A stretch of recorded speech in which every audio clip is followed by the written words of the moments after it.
तुम्हाला माहिती आहे, इतिहासातलं सर्वात मोठं आणि भयंकर युद्ध प्रत्यक्ष एकही बाण सुटण्याआधीच हरलं गेलं होतं. हं, आणि हे युद्ध कोणत्या तलवारी, भाले किंवा रथांनी नाही बरं का, तर ते लढलं गेलं होतं असुरक्षितता, भीती आणि एका अत्यंत चुकीच्या शब्दाने. अगदी 100% खरं हे. आजच्या आपल्या या सखोल चर्चेत सर्वांचं स्वागत आहे. म्हणजे बघा ना, सहसा जेव्हा आपण एखाद्या वैद्यकीय निदानाबद्दल बोलतो ना, तेव्हा तिथे एक प्रकारची अचूकता असते. समजा तुमच्या हाताचं हाड मोडलंय, बरोबर. तर आपण एक्स-रे काढतो आणि त्यात एक स्पष्ट पांढरी रेष दिसते. आपण त्याकडे बोट दाखवून थेट म्हणू शकतो की हे बघा, इथे हाड मोडलंय. पण जेव्हा मानवी मन आणि भावनांचा प्रश्न येतो तेव्हा मात्र असं कोणतंही एक्स-रे मशीन नसतं. हो ना, मानवी मनाची भूमी अतिशय धुसर आणि खूप गुंतागुंतीची असते. आणि म्हणूनच आज आपण एका अशाच ऐतिहासिक आणि मानसिक संघर्षाचा सविस्तर वेध घेणार आहोत. नक्कीच. आज आपण भगवद्गीतेच्या पहिल्या अध्यायातील अगदी सुरुवातीच्या काही श्लोकांचा विचार करणार आहोत. हं, पण आपला उद्देश हे श्लोक केवळ वाचून दाखवणं किंवा त्याचा अर्थ सांगणं एवढाच नाहीये. हं, तर त्यामागील मानसशास्त्र, भीती आणि असुरक्षिततेचे जे काही पदर आहेत हं. ते आपण अतिशय सोप्या भाषेत उलगडून पाहणार आहोत. अगदी बरोबर. आणि हे खरंच खूप रंजक आहे. कारण कसं आहे, आपण नेहमी कुरुक्षेत्रावर झालेल्या त्या भव्य आणि रक्तरंजित युद्धाबद्दलच ऐकत आलोय. हो, बरोबर. पण प्रत्यक्ष रणांगणावर शस्त्रास्त्रांचा खणखणाट सुरू होण्याआधीच एका वेगळ्याच पातळीवर मानसिक युद्ध सुरू झालं होतं. अरे बापरे, म्हणजे युद्ध सुरू होण्याआधीच. होय. हे मानसिक युद्ध कसं खेळलं जात होतं, माणसाचं मन संकटाच्या वेळी कसं वागतं, हे आपल्याला या सुरुवातीच्या प्रसंगांमधून अतिशय स्पष्टपणे पाहायला मिळतं. तर मग आपण या घटनेच्या अगदी मुळाशी जाऊया. हं. आता चित्र डोळ्यासमोर आणा. कुरुक्षेत्रावर दोन्हीकडची सैन्य समोरासमोर उभी आहेत. हां, युद्धाचे ढोल वाजायला सुरुवात होणार आहे. प्रचंड तणावाचं वातावरण आहे. आणि अशावेळी हस्तिनापूरच्या राजवाड्यात बसलेला अंधराजा धृतराष्ट्र आपला सारथी संजय याला एक प्रश्न विचारतो. बरोबर. तो पहिला श्लोक. हो, तो म्हणतो, धर्मक्षेत्र म्हणून प्रसिद्ध असलेल्या कुरुक्षेत्र या मैदानावर जमलेले युद्धाच्या इच्छेने एकत्र आलेल्या माझ्या आणि पांडूचा पुत्रांनी काय केले? आता वरवर पाहता मला हा एक अगदी साधा प्रश्न वाटतो. म्हणजे जसं आपण क्रिकेटच्या मॅचची कॉमेंट्री विचारतो ना, हां. की बाबा स्कोर काय झालाय, बरोबर. तसंच तो तिथे काय चाललंय याची फक्त माहिती मागतोय, नाही का? वरवर पाहता तसं वाटणं साहजिक आहे. पण जर आपण या प्रश्नाच्या मानसशास्त्रीय खोलात गेलो ना, तर आपल्याला समजेल की हा केवळ माहिती काढण्यासाठी विचारलेला प्रश्न नाहीये. बरं. या एका वाक्यात धृतराष्ट्राच्या मनातील खोलवर रुजलेली असुरक्षितता, भीती आणि प्रचंड मोठा स्वार्थ लपलेला आहे. त्याने वापरलेल्या शब्दांकडे लक्ष द्या. कोणत्या शब्दांकडे? तो मामकहा हा शब्द वापरतो, ज्याचा अर्थ माझी मुले असा होतो. माझ्या आणि पांडूच्या पुत्रांनी काय केले, इथेच त्याने एक मोठी मानसिक भिंत उभी केली आहे. क्या बात है. आणि हे समजून घेण्यासाठी ना, आपण आपल्या दैनंदिन जीवनातील एका उदाहरणाचा विचार करूया. नक्कीच, सांगा ना. समजा एका मोठ्या आणि जुन्या कौटुंबिक व्यवसायाची वाटणी सुरू आहे. बोर्डरूममध्ये सर्वजण अगदी तणावात बसले आहेत. असतं असं बऱ्याचदा. हो ना. आणि त्या घरातील एक ज्येष्ठ व्यक्ती, ज्याने खऱ्या अर्थाने कुटुंबाचा प्रमुख म्हणून सर्वांना समान वागणूक द्यायला हवी होती, तो अचानक बोलताना म्हणतो, माझी मुलं काय म्हणत आहेत आणि माझ्या भावाची मुलं काय मागत आहेत. अगदी अचूक. ज्या क्षणी तो माझी मुले आणि भावाची मुले असा स्पष्ट भेदभाव करतो, तेव्हा तिथेच तो व्यवसाय आणि ते कुटुंब मानसिक पातळीवर दुभंगलेलं असतं. धृतराष्ट्राचा हा मामका शब्द नेमका हाच भेदभाव दर्शवतो. खूप छान उदाहरण दिलत तुम्ही. आणि यात आणखीन एक अतिशय लक्षवेधी बाब आहे. ती कोणते? धृतराष्ट्र केवळ डोळ्यांनी अंध नव्हता, तर तो पुत्राच्या प्रेमात मानसिकदृष्ट्याही पूर्णपणे अंध झाला होता. त्याच्या प्रश्नातील पहिले 2 शब्द पहा, धर्मक्षेत्रे आणि कुरुक्षेत्रे. तो त्या मैदानाला केवळ कुरुक्षेत्र म्हणत नाही, तर तो त्याला धर्मक्षेत्र म्हणतो, म्हणजे धर्माचे, पुण्याचे ठिकाण. एक मिनिट, मला हे थोडं समजून घ्यायचंय. कुरुक्षेत्र हे युद्धभूमीचं नाव होतं हे मला माहीत आहे. हां, पण त्याला धर्मक्षेत्र का म्हटलं गेलं? आणि युद्धाच्या अगदी तोंडावर धृतराष्ट्राला त्याची आठवण का यावी? खूप महत्वाचा प्रश्न आहे. कुरुक्षेत्र ही अतिशय प्राचीन आणि पवित्र भूमी मानली जायची. तिथे पूर्वी देवांनी आणि ऋषीमुनींनी अनेक यज्ञ केले होते. अच्छा. ती भूमी पावित्र्य आणि धर्माचे प्रतीक होती. आणि धृतराष्ट्राची सर्वात मोठी भीती हीच होती. भीती?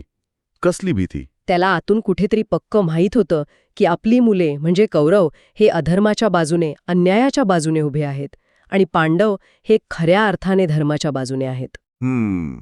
हे तर त्याला माहीत होतंच. हो. आता एका अत्यंत पवित्र अशा धर्मक्षेत्रावर हे युद्ध होणार होतं. धृतराष्ट्राला भीती वाटत होती की या पवित्र भूमीचा प्रभाव पडून आपल्या मुलांचे मन तर वळणार नाही ना, त्यांच्यात अचानक शहाणपण येऊन ते युद्धापासून माघार तर घेणार नाहीत ना. बापरे, म्हणजे त्याला वाटत होतं की वातावरणाचा त्यांच्यावर परिणाम होईल आणि ते समेट करतील. होय.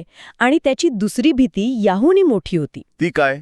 त्याला वाटत होतं की समजा युद्ध झालंच तर या धर्मभूमीचा नैसर्गिक कल धर्माच्याच बाजूने असेल. म्हणजे भूमीचा प्रभाव. अगदी.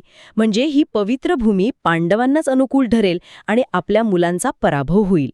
त्यामुळे त्याचा हा प्रश्न एका भयभीत, असुरक्षित आणि अपराधी गंड असलेल्या पित्याच्या मनाचा आरसा आहे. अरे बापरे. तो संजयाला विचारतोय की त्या धर्मक्षेत्रावर माझ्या मुलांच्या मनावर काही परिणाम तर झाला नाही ना. हे खरंच थक्क करणारे आहे. म्हणजे राजवाड्यात बसलेल्या पित्याचं मन आधीच पूर्वग्रह आणि भीतीने पूर्णपणे विषारी झालं आहे. हो, पूर्णपणे. पण मग असा विचार येतो की जर बाप राजवाड्यात बसून इतका असुरक्षित असेल तर प्रत्यक्ष रणांगणावर उभा असलेला त्याचा मुलगा म्हणजे दुर्योधन याच्या मानसिकतेवर काय परिणाम झाला असेल. हाच तर खरा पुढचा टप्पा आहे. बरोबर ना. आणि इथूनच आपण या कथेच्या पुढच्या आणि अधिक गुंतागुंतीच्या टप्प्यात प्रवेश करतो. संजय सांगतो की राजा दुर्योधनाने पांडवांच्या सैन्याची अतिशय शिस्तबद्ध व्यूहरचना पाहिली आणि तो आपले गुरु द्रोणाचार्य यांच्याकडे गेला. तो द्रोणाचार्यांना म्हणतो की अहो आचार्य, तुमचा बुद्धिमान शिष्य आणि द्रुपदराजाचा पुत्र दृष्टद्युम्न याने उभी केलेली ही पांडवांची मोठी सेना पहा. इथे दुर्योधनाची देहबोली आणि त्याचे वर्तन खूप काही सांगून जातं. तो सैन्याची पाहणी करतोय आणि थेट द्रोणाचार्यांकडे जातोय. पण इथेच ना मला एक मोठी शंका येते. म्हणजे दुर्योधन हा स्वतः त्या सैन्याचा आणि राज्याचा राजा होता. हो, तोच प्रमुख होता. आणि कौरवांच्या सैन्याचे मुख्य सेनापती हे पितामह भीष्म होते. युद्धशास्त्राच्या आणि शिष्टाचाराच्या नियमांनुसार एका राजाने सैन्याची पाहणी करून स्वतःच्या मुख्य सेनापतीकडे म्हणजे भीष्मांकडे जायला हवं होतं. अगदी बरोबर. नियम तर तोच सांगतो. पण तो तसं न करता थेट गुरु द्रोणाचार्यांकडे जातो. मला हे एखाद्या गम्मेंडी कंपनीच्या CEO सारखं वाटतं. म्हणजे कसं? म्हणजे जो एरवी स्वतःला खूप ताकदवान आणि हुशार समजतो, पण जेव्हा तो मार्केटमध्ये एखाद्या प्रतिस्पर्धी कंपनीचं म्हणजे एखाद्या छोट्या स्टार्टअपचं अतिशय उत्कृष्ट आणि शिस्तबद्ध प्रॉडक्ट पाहतो, तेव्हा तो घाबरतो. हो, तो आतून इतका घाबरतो की तो स्वतःच्या कंपनीच्या अधिकृत प्रोजेक्ट मॅनेजरकडे न जाता थेट घाबरून आपल्या जुन्या मेंटॉरकडे किंवा सल्लागाराकडे धाव घेतो. दुर्योधन आतून प्रचंड हादरला होता हेच यातून दिसत नाही का? नक्कीच. पांडवांची ती शिस्तबद्ध व्यूहरचना पाहून त्याच्या आत्मविश्वासाला खूप मोठा तडा गेला होता. पण तो द्रोणाचार्यांकडे गेला हे एक वेळ आपण त्याच्या घबरातीचं लक्षण मानून सोडून देऊ. पण तिथे जाऊन तो त्यांना काय म्हणतोय हे अधिक महत्वाचं आहे. तो त्यांना ती सेना पाहायला सांगतो. हो, पण तो म्हणतो तुमचा बुद्धिमान शिष्य आणि द्रुपदाचा पुत्र दृष्टद्युम्न याने उभी केलेली सेना पहा. तो मुद्दाम द्रोणाचार्यांना दृष्टद्युम्नाची ओळख तुमचा शिष्य आणि द्रुपदाचा पुत्र अशी करून देतोय. अरे छा. इथे दुर्योधनाची अत्यंत कुटील अशी कूटनीती म्हणजेच त्याचं राजकारणी स्वरूप दिसून येतं. पण तो स्वतःच्याच गुरूंना असा टोमणा का मारताय? म्हणजे युद्धाच्या अगदी तोंडावर आपल्याच एका अत्यंत महत्वाच्या सेनापतीला दुखावणं ही तर खूप मोठी चूक आहे ना. यामागे त्याचं काय राजकारण असू शकतं? यामागे एक जुना आणि अतिशय कटू इतिहास आहे. राजा द्रुपद आणि द्रोणाचार्य हे लहानपणीचे मित्र होते. अच्छा. पण मोठेपणी द्रुपदाने द्रोणाचार्यांचा मोठा अपमान केला होता. द्रोणाचार्यांनी त्या अपमानाचा बदला म्हणून द्रुपदाचा पराभव केला. त्यानंतर द्रुपदराजाने द्रोणाचार्यांना मारण्यासाठीच एक मोठा यज्ञ केला. बापरे, थेट मारण्यासाठी? होय. आणि त्या यज्ञातून दृष्टद्युम्न या पुत्राला प्राप्त केले. दृष्टद्युम्नाच्या जन्मच मुळी द्रोणाचार्यांचा वध करण्यासाठी झाला होता. म्हणजे तो त्यांचा शत्रू होता. पण आश्चर्य म्हणजे जेव्हा दृष्टद्युम्न युद्धविद्या शिकण्यासाठी द्रोणाचार्यांकडे आला तेव्हा द्रोणाचार्यांनी एका खऱ्या शिक्षकाप्रमाणे मोठ्या मनाने त्याला सर्व युद्धविद्या शिकवली. एक मिनिट, म्हणजे द्रोणाचार्यांना माहीत होतं की हा मुलगा उद्या आपला जीव घेणार आहे, तरीही त्यांनी त्याला शिकवलं? होय. आणि दुर्योधन अत्यंत हुशारीने द्रोणाचार्यांच्या याच जुन्या भूतकाळावर बोट ठेवत आहे. तो अप्रत्यक्षपणे म्हणतोय की पहा, तुम्ही ज्याला मोठ्या मनाने शिकवलत तोच आता तुमचा जीव घ्यायला तुमच्या समोर उभा आहे. ही तुमचीच चूक आहे. किती विषारी विचार आहे हा. प्रचंड राग येईल आणि ते त्या रागाच्या भरात पांडवांविरुद्ध कोणतीही दया न दाखवता पूर्ण ताकदीने युद्ध करतील. बापरे. म्हणजे स्वतःच्या आतली भीती लपवण्यासाठी आणि स्वतःला सुरक्षित करण्यासाठी तो दुसऱ्या माणसाला भावनिकदृष्ट्या उचकवण्याचा प्रयत्न करत होता. अगदी बरोबर. माणसाचं मन जेव्हा असुरक्षित असतं ना, तेव्हा ते कसं विषारी वागतं याचंही किती उत्तम उदाहरण आहे. आपण आजूबाजूलाही असे लोक पाहतो जे स्वतः आतून कमकुवत असतात, पण ते लपवण्यासाठी ते सतत इतरांना चिडवतात किंवा त्यांच्या जुन्या चुका काढतात. अगदी तसंच. आणि दुर्योधनाची हीच भीती पुढे आणखी एका वेगळ्या स्वरूपात बाहेर येते. बर. तो पुढे पांडवांच्या बाजूने लढणाऱ्या शूरवीरांची भली मोठी यादी वाचून दाखवायला सुरुवात करतो. तो सांगतो की इथे सात्यकी, धृष्टकेतू, चेकितान, बलवान काशीराजा, पुरुजित, कुंतीभोज, शिबी देशाचा राजा, युधामन्यू, उत्तमोजा, अभिमन्यू आणि द्रौपदीचे पुत्र असे महारथी उभे आहेत. बापरे, एवढी मोठी यादी? हो, आणि तो मुद्दाम जोर देऊन सांगतो की हे सगळे युद्धविद्येत प्रत्यक्ष भीम आणि अर्जुनाच्या तोडीचे आहेत. आता इथे मला ना एक प्रश्न पडतो. एकीकडे दुर्योधन द्रोणाचार्यांना उचकवण्याचा प्रयत्न करतोय आणि दुसरीकडे तो अचानक शत्रूची इतकी भली मोठी स्तुती का करू लागतो? हाच तर विरोधाभास आहे. हो ना.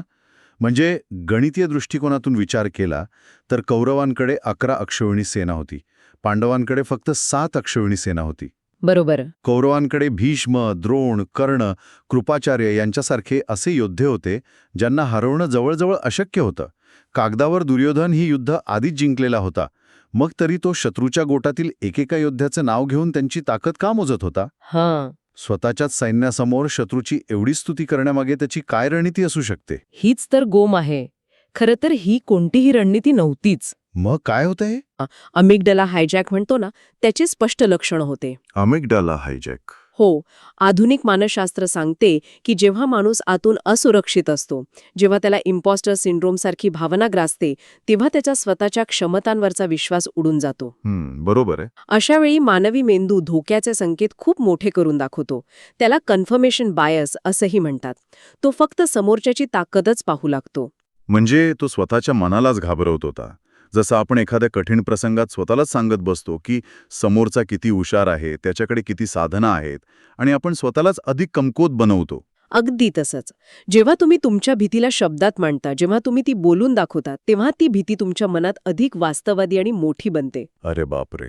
दुर्योधन केवळ नावे घेत नव्हता, तर तो नकळतपणे स्वतःच्याच मनावर आणि सोबत उभा असलेल्या आपल्या गुरूंच्या मनावर तो मानसिक आघात करत होता. तो स्वतःच्याच मनात शत्रूची ताकद अनेक पटींनी वाढवून सांगत होता. म्हणजे स्वतःच्याच पायावर कुऱ्हाड मारत होता? हो, त्याच्याकडे सर्वस्व होतं, पण आतून तो पूर्णपणे रिकामा आणि घाबरलेला होता. शत्रूची शस्त्रे चालण्याआधीच दुर्योधन मानसिक पातळीवर स्वतःच्याच भीतीशी युद्ध हरत चालला होता. हे खरंच खूप विचार करायला लावणारं आहे.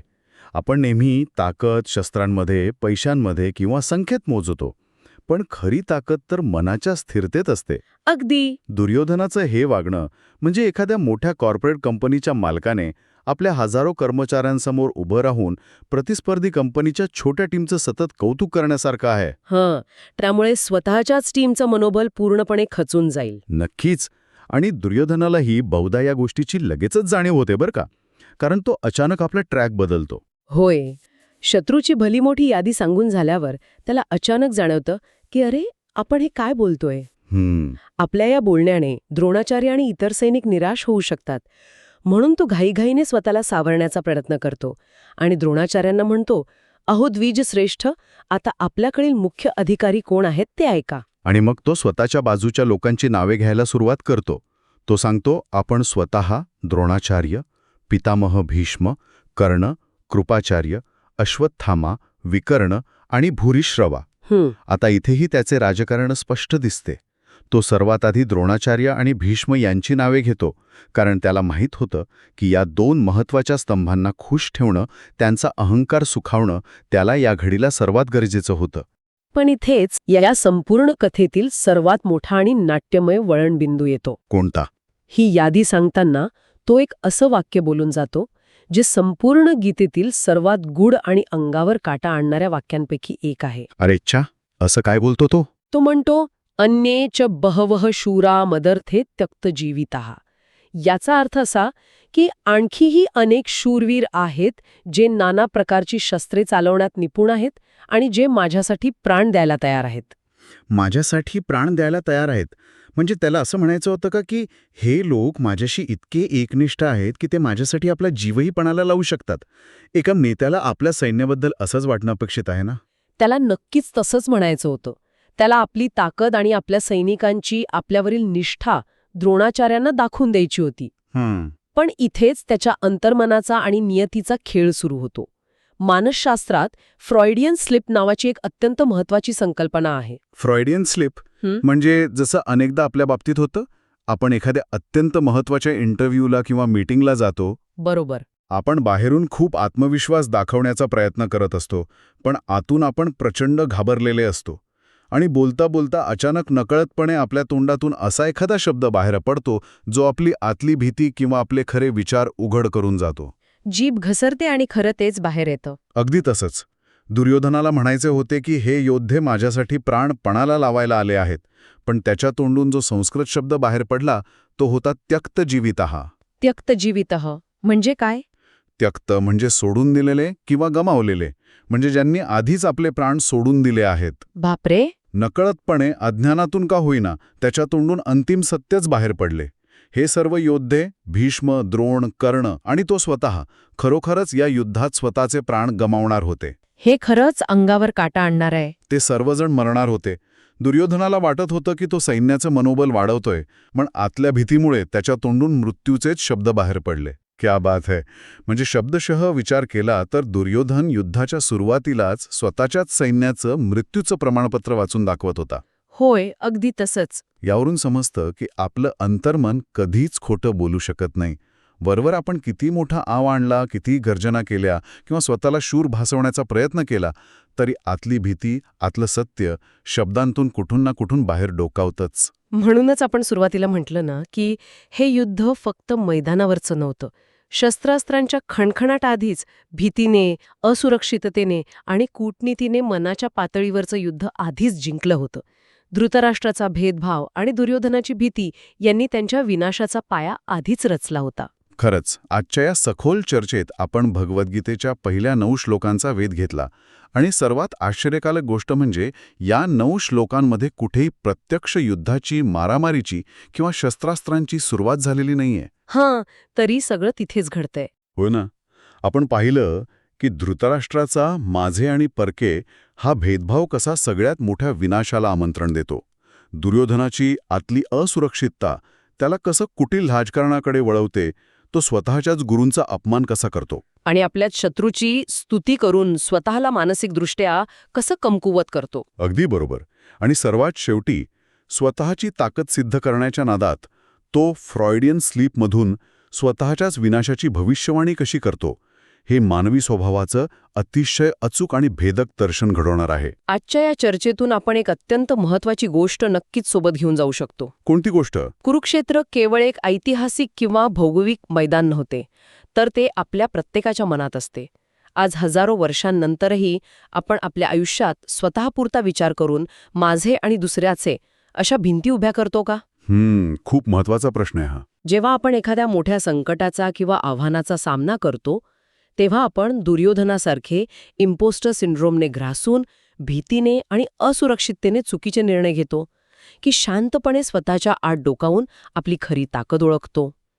यावर नक्की विचार करा, कारण जोपर्यंत आपण आपल्या मनातील कुरुक्षेत्र जिंकत नाही, तोपर्यंत बाहेरच्या जगात जिंकणे कठीण असते.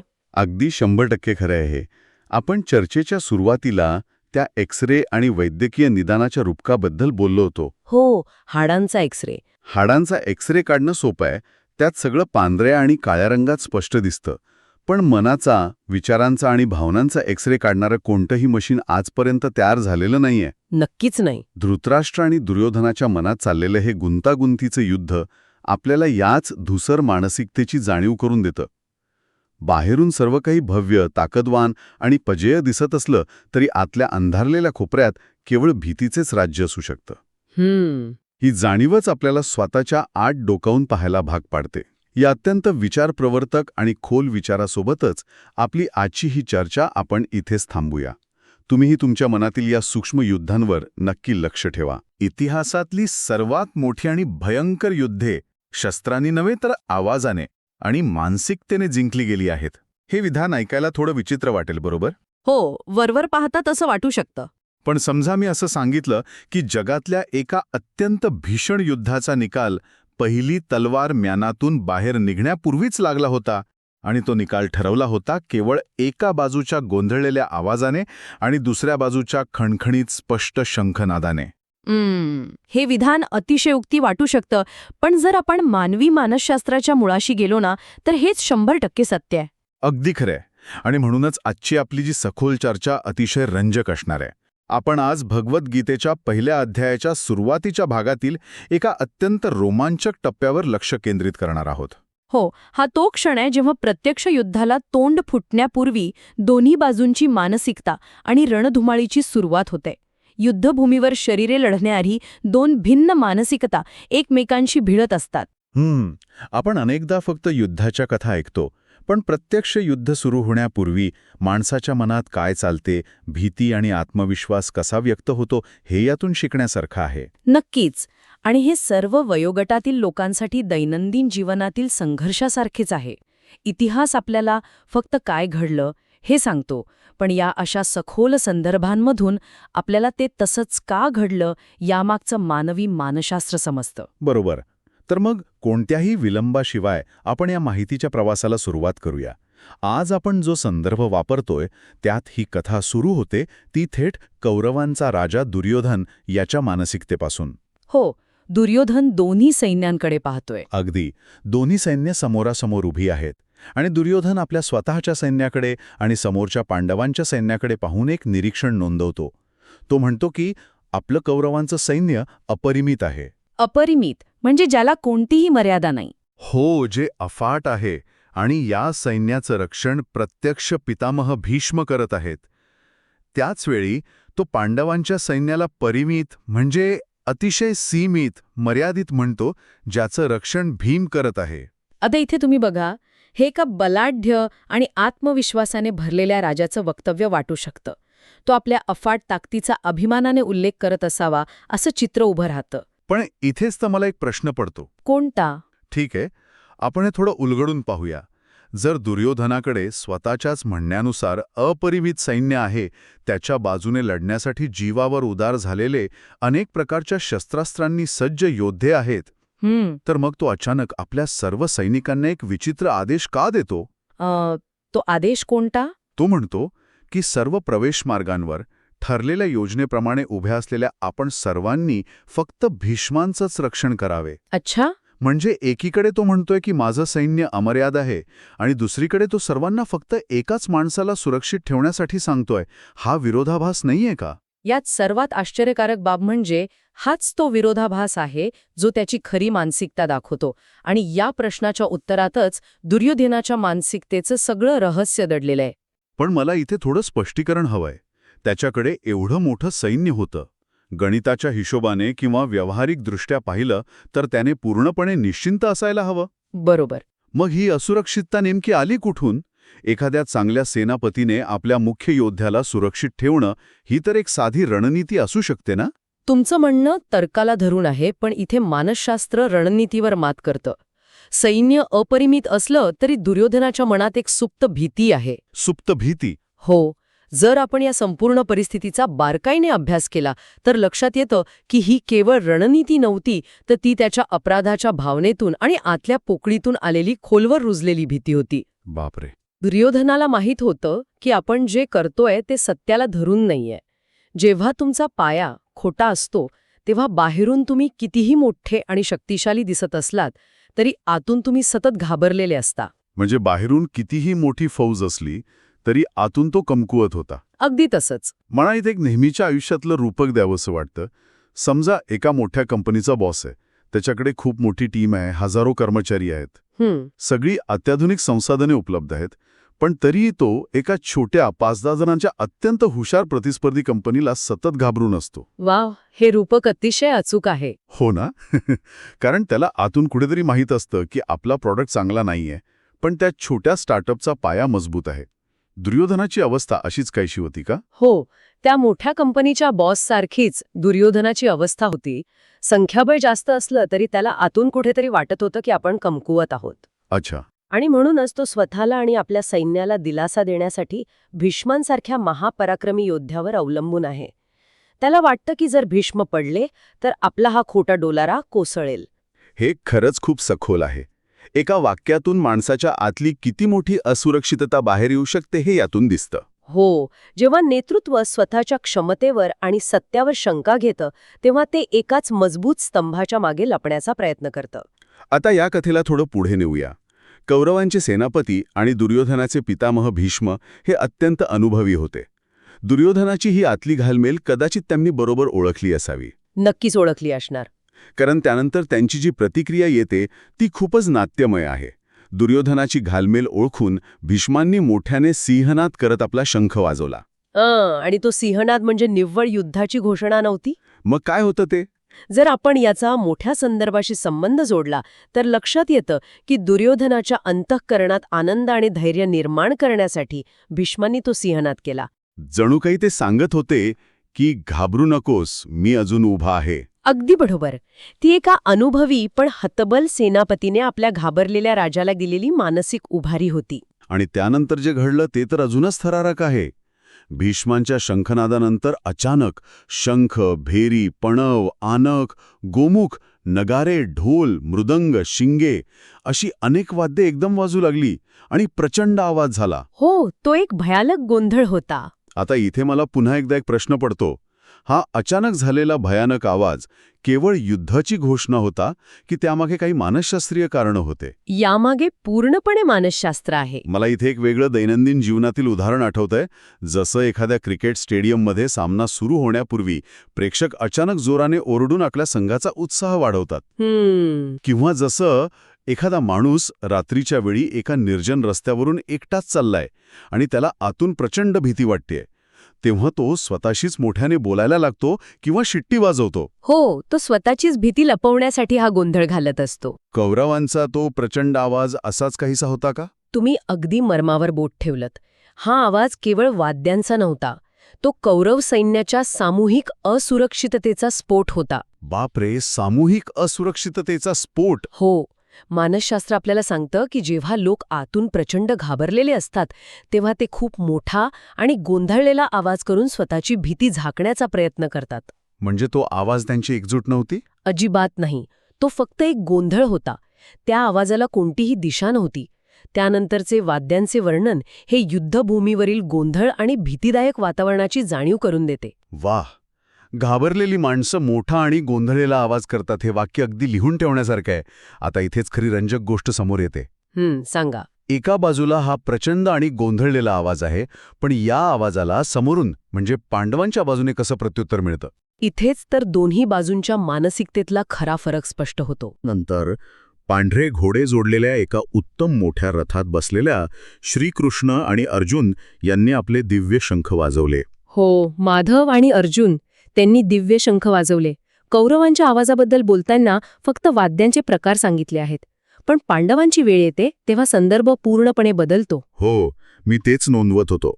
पांडवांच्या बाजूने जो शंखनाद झाला त्यात प्रत्येक शंखाचं नाव अगदी स्पष्टपणे दिलं आहे. अगदी बरोबर. म्हणजे बघा, संदर्भातील नावे अशी आहेत की श्रीकृष्णाचा पांचजन्य शंख, अर्जुनाचा देवदत्त आणि भयानक कृत्य करणाऱ्या भीमाचा पौंड्र शंख, त्यानंतर युधिष्ठिराचा अनंत विजय आणि नकुल सहदेवांचे सुघोष व मणिपुष्पक शंख. हो, हे खूपच रंजक आहे.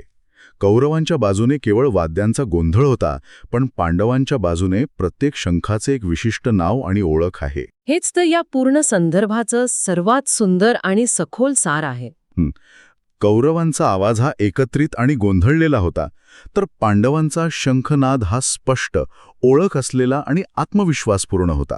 म्हणजे हा आवाज केवळ आवाज नसून ते प्रत्येकाचं एक वेगळं अस्तित्व होतं. होय, आणि म्हणूनच तिथे श्रीकृष्णाच्या आणि अर्जुनाच्या शंखाला दिव्य असं म्हटलंय. दिव्य याचा अर्थ काय इथे? दिव्य म्हणजे ज्यात एक अलौकिक शांतता, स्पष्टता आणि सत्य दडलेला आहे.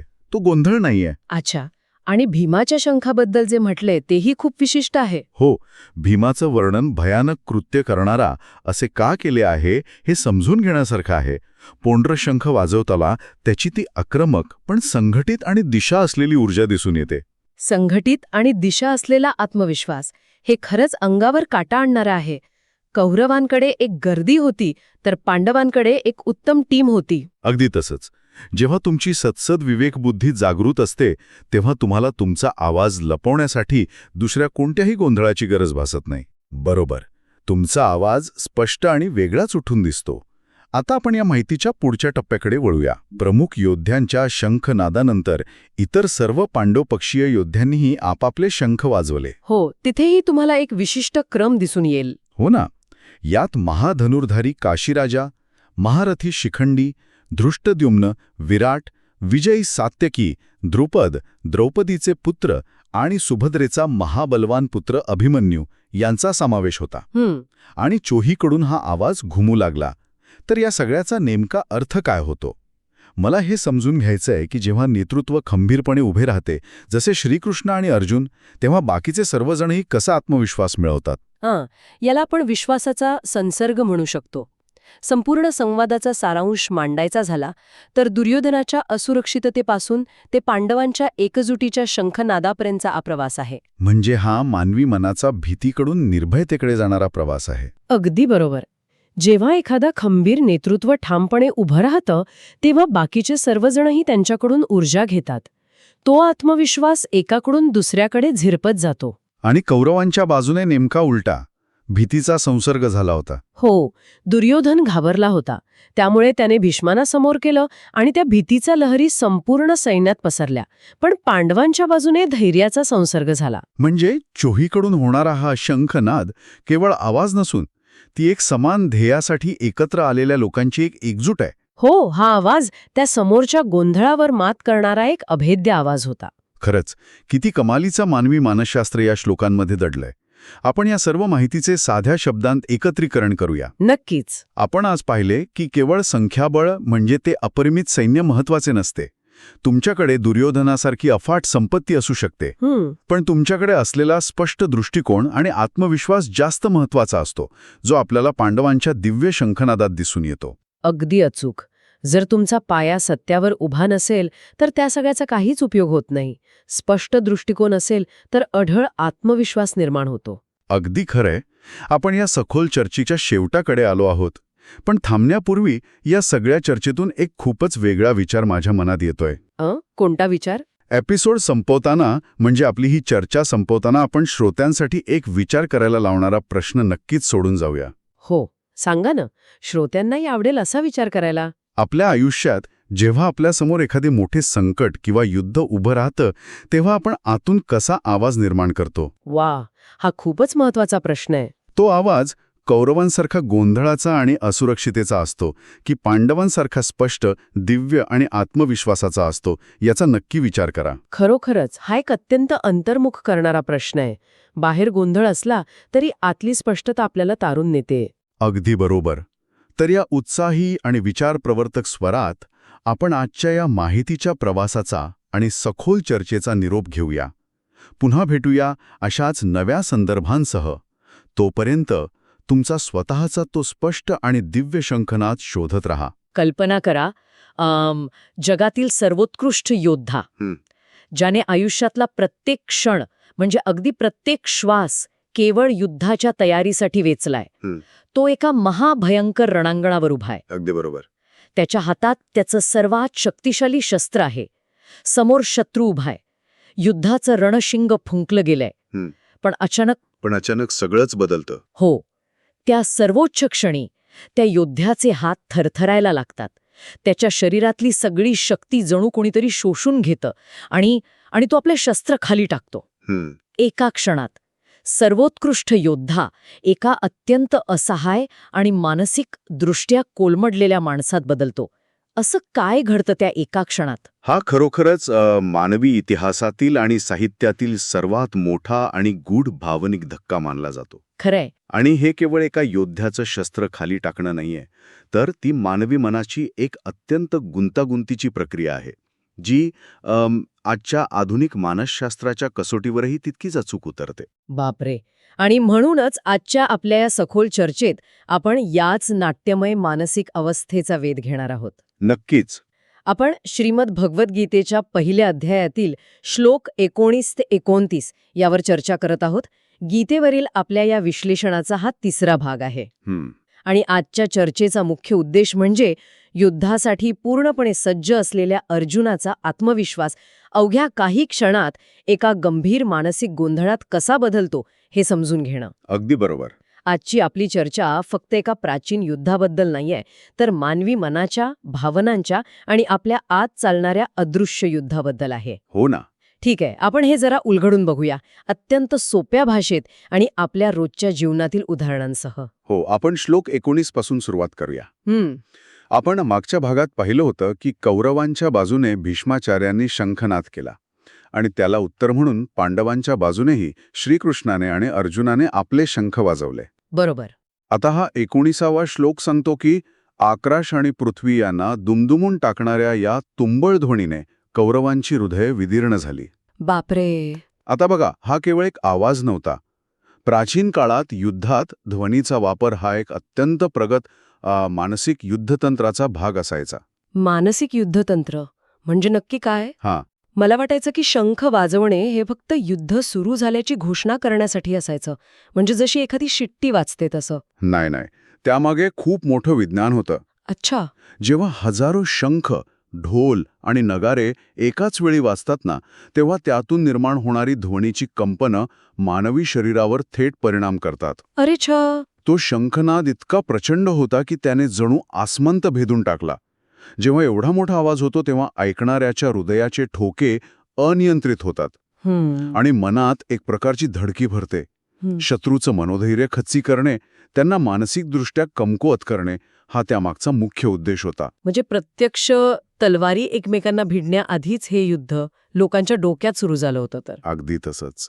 आणि श्लोक सांगतो की या आवाजाने कौरवांची हृदय विदीर्ण झाली, म्हणजे त्यांच्यात खरोखरच भीती निर्माण झाली. हे खूपच भयंकर आहे. आणि त्यानंतर आपण श्लोक 20 मध्ये पाहतो की अर्जुन रथावर उभा आहे.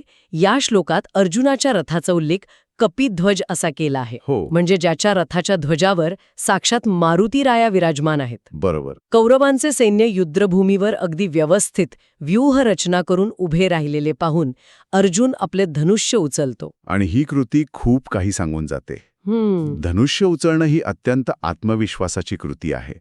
इथे सर्वात लक्षवेधी गोष्ट म्हणजे इथे मला एका साध्या उदाहरणाची आठवण येते. सांगा ना. एखाद्या धावण्याच्या स्पर्धेची कल्पना करूया. म्हणजे एखादी खूप महत्वाची रेस. ट्रॅकवर सगळे खेळाडू उभे आहेत, वातावरणात प्रचंड तणाव आहे. पण जेव्हा ती स्टार्टिंग गन वाजते, तेव्हा खेळाडूच्या अंगात अचानक एक प्रकारची ऊर्जा आणि प्रचंड आत्मविश्वास संचारतो. अगदी तसंच. त्याचं सर्व लक्ष फक्त ध्येयावर केंद्रित होतं. अर्जुनाची ही कृती म्हणजे धनुष्य उचलणे हा त्याचा आत्मविश्वासाचा पुरावा वाटतो. तो पूर्णपणे ॲक्शन मोडमध्ये आहे. होय, तो पूर्णपणे एका योद्ध्याच्या भूमिकेत शिरलाय. तो एक अत्यंत अनुभवी योद्धा आहे. त्याला युद्धाचे नियम, त्याचं गांभीर्य सर्व काही माहीत आहे. जेव्हा तो धनुष्य उचलतो तेव्हा त्याच्या मनात कोणताही संभ्रम नाही. त्याचं पूर्ण लक्ष आता समोर उभ्या असलेल्या शत्रूवर केंद्रित झालंय. बरोबर. हा तो क्षण आहे जिथे युद्धाची अधिकृत घोषणा झाली आहे आणि अर्जुन मानसिक आणि शारीरिकदृष्ट्या सर्वोच्च शिखरावर आहे. पण इथेच मला एक मोठा प्रश्न पडतो. कोणता? अर्जुन हा काही नवशिखा सैनिक नव्हता ना. तो एक प्रगल्भ सेनापती होता. हो, साहजिकच. त्याला आधीपासूनच माहीत होतं की समोरच्या बाजूला कोण लढणार आहे. कौरव त्याचे भाऊ आहेत, भीष्म त्याचे आजोबा आहेत. हे सर्व त्याला युद्धाला येण्यापूर्वीच माहीत होतं. बरोबर. मग असं अचानक काय घडतं की हा सर्वोच्च आत्मविश्वास काही क्षणातच एका विचित्र विनंतीत बदलतो? कारण आपण पुढच्या श्लोकांकडे म्हणजे श्लोक 21 ते 23 कडे पाहिलं तर अर्जुन श्रीकृष्णाला एक अत्यंत निर्णायक विनंती करतो. तो श्रीकृष्णाला, ज्यांना इथे अच्युत असा शब्द वापरला आहे म्हणजे कधीही न ढळणारा, त्यांना तो म्हणतो की हे अच्युता, माझा रथ दोन्ही सैन्यांच्या मध्ये उभा करा. दोन्ही सैन्यांच्या मध्ये? हो. या रणभूमीवर युद्धाच्या इच्छेने जे योद्धे सज्ज झाले आहेत त्यांना मला एकदा नीट पाहून घेऊ दे की मला कोणाकोणाशी लढायचं आहे. दुष्टबुद्धी दुर्योधनाला खुश करण्यासाठी कोण कोण इथे जमले आहेत हे मला पाहायचं आहे, असं तो म्हणतो. आणि हाच माझा मुख्य आक्षेप आहे. कसा काय? म्हणजे बघा, एक उत्तम योद्धा म्हणून युद्धभूमीवर सुरक्षित ठिकाण सोडून अगदी मध्यभागी जाण्याची गरजच काय होती? बरोबर. लष्करी दृष्टिकोनातून विचार केला तर हे अत्यंत चुकीचं पाऊल वाटतं. जर तुम्हाला शत्रूची पाहणी करायची असेल तर आपल्या सैन्याच्या सुरक्षित कवचात राहून किंवा एखाद्या उंच टेकडीवरून शत्रू पाहणं जास्त सोपं असतं ना? हो, तसं पाहिलं तर सुरक्षितही असतं. अगदी. दोन्ही सैन्यांच्या मध्ये जिथून दोन्ही बाजूंचे बाण तुमच्यापर्यंत पोचू शकतात तिथे जाऊन पाहण्याचा हा अट्टहास का? हा खूपच सखोल आणि मानवी मानसशास्त्राला स्पर्श करणारा प्रश्न आहे. लष्करी दृष्टिकोनातून ही चूक वाटू शकते, पण इथे दृष्टिकोन ही संकल्पना खूप महत्वाची ठरते. जर आपण हे मोठ्या संदर्भाशी जोडून पाहिलं तर लक्षात येईल की जेव्हा आपण एखाद्या संघर्षात एका बाजूला उभे असतो, आपल्या सुरक्षित गोटात असतो, तेव्हा आपण एका विशिष्ट चौकटीतून विचार करत असतो. म्हणजे आपण आणि ते. बरोबर. आपल्या बाजूचे ते मित्र आणि समोरचे ते फक्त शत्रू. ती एक अमूर्त संकल्पना असते. शत्रू हा एक चेहरा नसलेला गट वाटतो. बरोबर. तुम्ही मगाशी म्हणालात की अर्जुनाला माहीत होतं समोर कोण आहे. हो, त्याला बौद्धिक पातळीवर माहीत होतं. पण जेव्हा तो आपल्या बाजूला उभा होता तेव्हा समोरची गर्दी फक्त दुर्योधनाचं सैन्य होती. पण जेव्हा एखादी व्यक्ती मध्यभागी येते तेव्हा ती कोणत्याही एका बाजूची उरत नाही. मध्यभागी उभे राहिल्यावर कोणत्याही गोष्टीची तीव्रता, तिचं वास्तव अधिक स्पष्ट होतं. अर्जुनाला त्या शत्रू या संकल्पनेला चेहरे द्यायचे होते. बापरे, हे अद्भुत आहे. हो ना. म्हणजे दुरून जे फक्त एक लक्ष वाटत असतं ते अगदी जवळ गेल्यावर एक माणूस म्हणून दिसायला लागतं. अगदी अचूक. आपण जेव्हा एखाद्या व्यक्तीला दुरून पाहतो तेव्हा आपण त्याच्यावर सहज टीका करू शकतो, पण त्याच्या डोळ्यात पाहिल्यावर ती टीका करणं कठीण जातं. बरोबर. आणि नेमका हाच वास्तवाचा भीषण धक्का राखेला बसतो, जे आपण श्लोक 24 ते 27 मध्ये पाहतो. अर्जुनाच्या सांगण्यावरून श्रीकृष्णाने तो उत्तम रथ दोन्ही सैन्यांच्या मध्यभागी नेऊन उभा केला. पण इथे श्रीकृष्ण एक अत्यंत हुशार आणि भेदक कृती करतात. हो. ते तो रथ कोठे उभा करतात तर अगदी भीष्म पितामहा, द्रोणाचार्य आणि सर्व प्रमुख राजांच्या समोर. बरोबर. आणि श्रीकृष्ण म्हणतात, हे अर्जुना, या जमलेल्या कौरवांना पहा. आणि हा तो क्षण आहे जिथे सर्व काही बदलतं. अर्जुन जेव्हा समोर पाहतो तेव्हा श्लोक 26 आणि 27 मध्ये वर्णन केल्याप्रमाणे त्याला तिथे शत्रू दिसत नाहीत. त्याला दिसतात त्याचे वडीलधारे, आजोबा, गुरु, मामा, भाऊ, मुले, नातवंडे, सखे सोयरे. बापरे. ज्यांच्या मांडीवर तो खेळला, ज्यांच्याकडून त्याने शस्त्रविद्या शिकली, तेच लोक आज त्याचं रक्त सांडण्यासाठी आणि स्वतःचं रक्त सांडून घेण्यासाठी त्याच्या बाणांच्या टप्प्यात उभे आहेत. इथेच खरी रंजक गोष्ट समोर येते. हे समजून घेण्यासाठी आपण एक उदाहरण घेऊया. हो, नक्कीच. समजा एखादा अत्यंत निष्णात वकील आहे. तो एका मोठ्या खटल्यासाठी न्यायालयात जातोय. त्याच्याकडे सर्व पुरावे आहेत, त्याचे युक्तिवाद अगदी धारदार आहेत. बरोबर. आणि त्याला पूर्ण खात्री आहे की तो समोरच्या पक्षाला उद्ध्वस्त करणार आहे. तो पूर्णपणे आक्रमक मानसिकतेत न्यायालयात प्रवेश करतो. पण जेव्हा तो प्रत्यक्ष सभागृहात जातो आणि समोरच्या बाकावर पाहतो तर तिथे कोण असतं?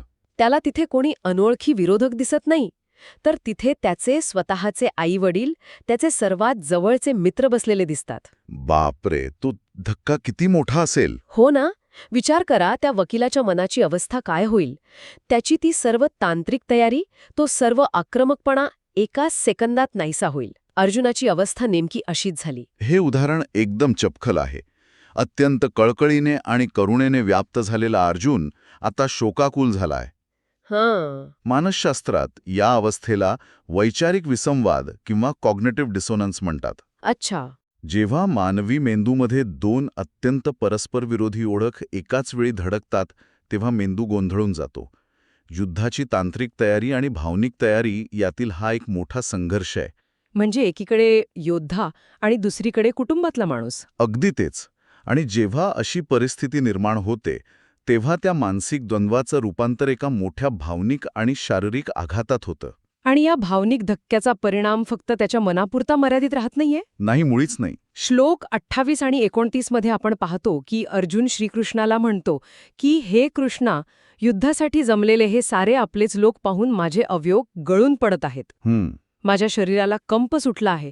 तोंडाला कोरड पडली आहे आणि माझ्या अंगावर रोमांच म्हणजे शहारे उभे राहिले आहेत. बरोबर. तर या सगळ्याचा नेमका अर्थ काय? माझा मेंदू चक्रावून जातो इथे. का बरं? कारण लष्करी प्रशिक्षणाचा मुख्य उद्देशच हा असतो की भावनेच्या आहारी न जाता शरीराने एका मसल मेमरीसारखं काम केलं पाहिजे.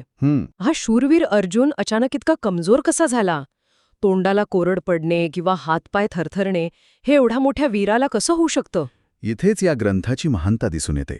हजारो वर्षांपूर्वी लिहिलेल्या या श्लोकांमध्ये आजच्या काळात ज्याला आपण अँक्झायटी अटॅक किंवा पॅनिक अटॅक म्हणतो, त्याचं अत्यंत अचूक वर्णन आहे. यावरून एक महत्त्वाचा प्रश्न उभा राहतो की मानसिक ताणतणाव मानवी शरीरावर किती भयंकर परिणाम करू शकतो. म्हणजे हा खरोखरच एक पॅनिक अटॅक होता. हो, जेव्हा मानवी मन अचानक एका प्रचंड भयाला सामोरे जाते तेव्हा मेंदूचा जो तार्किक विचार करणारा भाग असतो तो पूर्णपणे बंद पडतो. अच्छा. आणि मेंदूचा भावनिक भाग, ज्याला आपण अमिगडाला म्हणतो, तो संपूर्ण शरीराचा ताबा घेतो. म्हणजे तर्क आणि विचार करण्याची क्षमताच तात्पुरती नाहीशी होते. अगदी बरोबर. आणि शरीर एका नैसर्गिक अवस्थेत जातं, ज्याला आपण फाईट ऑर फ्लाईट म्हणजे लढा किंवा पळा अशी अवस्था म्हणतो. बापरे.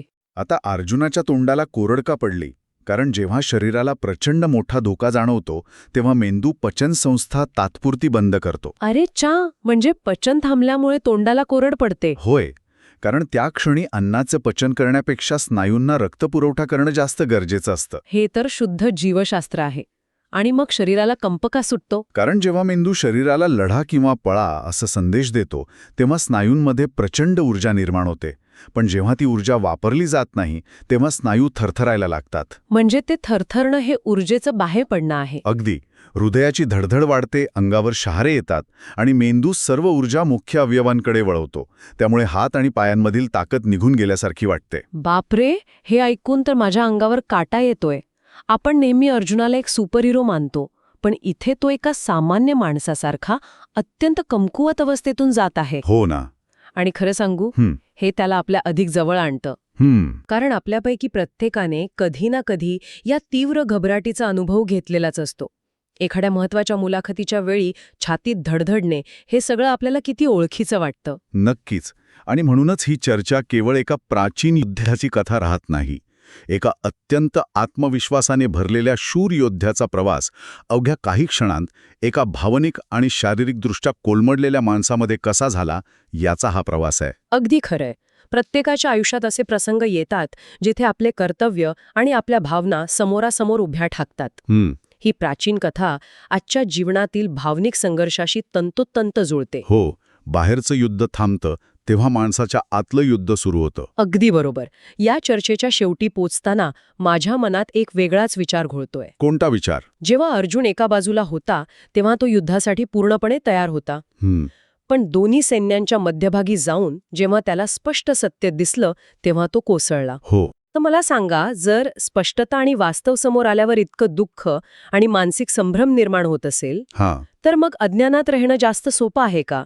की हे कटू वास्तव पचवणे हीच खऱ्या शहाणपणाची पहिली पायरी आहे? खरोखरच खूप खोल विचार करायला लावणारा मुद्दा आहे. हो ना. याच विचारावर आपण आज थांबणार आहोत. आपल्या मनाच्या या गुंतागुंतीच्या जगात नेहमी स्पष्ट उत्तरे नसतात, पण ती शोधण्याची प्रक्रियाच आपल्याला प्रगल्भ बनवते. आजच्या या सखोल चर्चेत सहभागी झाल्याबद्दल खूप खूप धन्यवाद. पुन्हा भेटूया. कधी विचार केलाय का आपण की जगातला सर्वात महान योद्धा, म्हणजे ज्याच्या नुसत्या नावाने शत्रू थरथर कापतात, तो ऐन युद्धाच्या वेळी अचानक शस्त्र खाली का टाकतो? हो, हा खूप मोठा प्रश्न आहे. हो ना. आणि हा काही अचानक आलेला शारीरिक थकवा नाहीये किंवा तो आजारी पडलेला नाहीये. अगदी बरोबर. तर मला वाटतं मानवी इतिहासात इतक्या बारकाव्यांसह नोंदवला गेलेला हा पहिला आणि कदाचित सर्वात मोठा पॅनिक अटॅक असावा. हो, तुम्ही जो शब्द वापरलात ना, पॅनिक अटॅक, तो अगदी चपखल आहे. आणि म्हणूनच या प्राचीन तत्वज्ञानाच्या मुळाशी जाताना आपण एका अत्यंत रंजक टप्प्यावर आलो आहोत. नक्कीच. पहिल्या अध्यायाच्या स्पष्टीकरणाच्या या चौथ्या भागात आपण फक्त एका पौराणिक योद्धेची कथा पाहत नाही आहोत, तर आपण मानवी मनाची, तणावाची आणि कर्तव्यविरुद्ध भावना या अत्यंत आधुनिक वाटणाऱ्या संघर्षाची एक सविस्तर मानसशास्त्रीय केस स्टडी पाहत आहोत. अगदी बरोबर. आणि या सखोल चर्चेचा आपला उद्देश फक्त जुने संदर्भ वाचून दाखवणे हा अजिबात नाहीये. नाही, मुळीच नाही. तर त्यातून मानवी मनाचे जे गुंतागुंतीचे पदर उलगडतात ना ते सोप्या भाषेत आणि आजच्या संदर्भात समजून घेणं आहे. सर्वांना समजेल अशा साध्या भाषेत. हो, कारण यात जे श्लोक 30 ते 39 आहेत त्यात खूप सखोल विचार दडलेला आहे. खरंय, कारण जेव्हा माणसावर अतिप्रचंड मानसिक दडपण येतं तेव्हा त्याच्या शरीरावर आणि विचारांवर नेमका काय परिणाम होतो हे इथे अगदी अचूकपणे मांडलंय. अगदी. आपण सुरुवात करूया त्या प्रसंगापासून जिथे हा योद्धा शारीरिकदृष्ट्या चक्क कोलमडून पडत आहे. म्हणजे बघा, त्याच्या हातातून त्याचं ते जगप्रसिद्ध गांडीव धनुष्य गळून पडत आहे. हो. अंगाचा थरकाप होत आहे, तोंड पूर्णपणे कोरडं पडलं आहे, त्वचा जळजळत आहे आणि त्याला स्वतःच्या पायावर साधं उभं राहणंही शक्य होत नाहीये. बापरे, हे वर्णन ऐकतानाच अंगावर काटा येतो. हो ना. कारण हे सर्व एका अशा माणसासोबत घडत आहे ज्याने यापूर्वी अनेक युद्ध एका हाती जिंकली आहेत. अगदी 100%. हो, तो काही रक्ताला किंवा मृत्यूला घाबरणारा सामान्य माणूस नक्कीच नाही. मग अचानक असं काय झालं? जर मी हे आजच्या दैनंदिन जीवनाशी जोडून पाहिलं तर मला हे खूप ओळखीचं वाटतं. म्हणजे कसं? एक उदाहरण द्या ना. समजा एखाद्या विद्यार्थ्याने वर्षभर प्रचंड अभ्यास केलेला असतो, पण अतिशय महत्वाच्या परीक्षेचा पेपर हातात पडताच भीतीमुळे अचानक त्याचे हातपाय गळतात, घाम फुटतो आणि सगळं ब्लँक होतं. हो, डोक्यातून सगळं पुसलं गेल्यासारखं वाटतं. किंवा एखाद्या कसलेल्या खेळाडूची अंतिम सामन्यापूर्वी जशी अवस्था होते ना, मन पूर्णपणे भ्रमिष्ट होतं. हे अगदी तसंच नाहीये का? हे अगदी तसंच आहे आणि यामागे एक अत्यंत प्रगत असं विज्ञान दडमालेलं आहे. अच्छा. जेव्हा आपण या स्थितीचे मानसशास्त्रीय आणि जीवशास्त्रीय विश्लेषण करतो तेव्हा आपल्या लक्षात येतं की शरीर आणि मान हे दोन वेगळे कप्पे नाहीत. ते एकाच नाण्याच्या दोन बाजू आहेत. आधुनिक विज्ञानात याला आपण अमिगडाला हायजॅक किंवा फाईट, फ्लाईट और फ्रीज प्रतिक्रिया म्हणतो. एक सेकंड. फाईट, फ्लाईट और फ्रीज म्हणजे लढा, पळा किंवा गोठून जा, असं का? हो. हे गोठून जाणे किंवा फ्रीज होणे जरा सोप्या भाषेत सांगाल का मला? नक्कीच सांगतो. मानवी मेंदूचं मुख्य काम काय असतं? शरीराला जिवंत आणि सुरक्षित ठेवणं. बरोबर. जेव्हा मेंदूला एखादा मोठा धोका जाणवतो तेव्हा तो शरीराला लढण्यासाठी किंवा तिथून पळून जाण्यासाठी तयार करतो. पण इथे खरी गोम आहे. या योद्ध्याच्या समोर उभा असलेला धोका हा काही एखादा हिंस्र प्राणी नाहीये, तर समोर उभे असलेले त्याचे स्वतःचे नातेवाईक, त्याचे गुरु आणि त्याचे मित्र आहेत. बापरे, हा खूपच कठीण प्रसंग आहे. होय. त्याच्या मेंदूच्या तार्किक भागाला म्हणजे लॉजिकल ब्रेनला माहीत आहे की हे युद्ध लढणं त्याचं कर्तव्य आहे. पण त्याच्या मेंदूच्या भावनिक भागाला हे समजून चुकलं आहे की स्वकीयांना मारून कधीही कल्याण होऊ शकत नाही. म्हणजे त्याचंच डोक्यात एकाच वेळी दोन परस्परविरोधी विचार सुरू आहेत. होय, अगदी बरोबर ओळखलं. आणि याला मानसशास्त्रात कॉग्निटिव्ह डिसोनन्स किंवा वैचारिक विसंवाद असं म्हणतात. कॉग्निटिव्ह डिसोनन्स. अच्छा. जेव्हा माणसाची दोन अत्यंत ठाम मूल्य एकमेकांशी भिडतात. जसं की योद्ध्याचं कर्तव्य आणि कुटुंबावरील प्रेम. अगदी बरोबर. तेव्हा मेंदूमध्ये प्रचंड ऊर्जा खर्च होते. मेंदूला समजतच नाही की लढण्याचा आदेश द्यावा की पळून जाण्याचा. अरेच्चा. या गोंधळामुळे मेंदू फ्रीज मोडमध्ये जातो आणि स्नायूंकडे जाणारी सर्व ऊर्जा तोडून टाकतो. बापरे. म्हणूनच जगातील सर्वात शक्तिशाली धनुष्य जे तो एरवी लिलाया पेलू शकतो ते आता त्याच्या हातातून निसटत आहे. त्याची शारीरिक कमकुवतपणा हा प्रत्यक्षात त्याच्या मनाचा विद्रोह आहे. म्हणजे मेंदूने स्वतःला सुरक्षित ठेवण्यासाठी शरीराची ताकदच काढून घेतली. हे खरंच थट्ट करणारं आहे. हो, मानवी मेंदूची रचनाच तशी आहे. पण जसजशी विचार प्रक्रिया पुढे जाते ना तसतशी परिस्थिती आणखीनच गहिरी होते. कसं काय? हा योद्धा पुढे जाऊन थेट सांगतो की मला विजय नको, राज्य नको आणि सुखाची तर इच्छाच उरलेली नाहीये. तो स्पष्ट करतो की ज्यांच्यासाठी हे राज्य आणि सुख हवं आहे तेच गुरु, काका, मुले, आजोबा, मामा, सासरे आणि नातू स्वतःचे प्राण आणि संपत्ती पणाला लावून या युद्धाला उभे आहेत. खरं आहे. तो म्हणतोय की त्रैलोक्याचं म्हणजे तिन्ही जगाचं राज्य मिळालं तरी तो त्यांना मारण्यास तयार नाही. इथे मानवी नात्यांची एक अत्यंत संवेदनशील बाजू समोर येते. तो जो विचार करत आहे तो कोणत्याही सामान्य माणसाच्या मनात येणारा अत्यंत नैसर्गिक असा विचार आहे. पण थोडं थांबा. हे सगळं ऐकायला खूप भावनिक आणि उदात्त वाटत असलं तरी इथे मला एक आक्षेप घ्यायचा आहे. सांगा ना. जर आपण व्यावहारिक दृष्टिकोनातून पाहिलं तर हे रणांगणावरून पळून जाण्यासारखं नाही का? ऐनवेळी जेव्हा युद्धाचा शंख फुंकला गेला आहे, दोन्ही सैन्य समोरासमोर उभी आहेत, तेव्हा अशी माघार घेणे हे भ्याडपणाचं लक्षण नाही का? असा प्रश्न पडणं स्वाभाविक आहे. मला यावर एक साधर्म्य द्यावंसं वाटतं, जेणेकरून हा मुद्दा अधिक स्पष्ट होईल. सांगा, कोणतं साधर्म्य आहे ते? ऐकायला आवडेल मला. समजा एखाद्या माणसाने आपल्या कुटुंबाला सुख देण्यासाठी, त्यांच्या भविष्यासाठी रात्रंदिवस खूप कष्ट करून एक मोठा सुंदर महाल बांधायचं ठरवलं. अच्छा. पण तो महाल बांधण्यासाठी जी जागा हवी आहे ती मिळवण्यासाठी त्याला स्वतःच्याच कुटुंबातील सदस्यांची, भावा-बहिणींची जुनी घरं पाडावी लागली, त्यांच्यावर अन्याय करावा लागला, तर त्या नवीन महालात राहण्याचं सुख त्याला खरोखर मिळेल का? तिथे राहण्यात काय अर्थ आहे? बरोबर.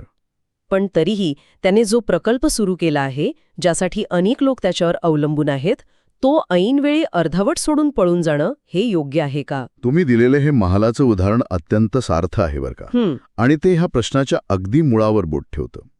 5000 वर्षांपूर्वी असो किंवा आज, भावकीचे, जमिनीचे आणि संपत्तीचे वाद माणसाला सारखाच मानसिक त्रास देतात. अगदी खरंय. फरक एवढाच की इथे पणाला संपूर्ण साम्राज्य लागलं आहे. तुम्ही जो विचारलात की हा भ्याडपणा नाही का? हो. मानसशास्त्राच्या आणि तत्वज्ञानाच्या दृष्टिकोनातून ती भ्याडपणाची अवस्था नाहीये. अच्छा, मग ती कोणती अवस्था आहे?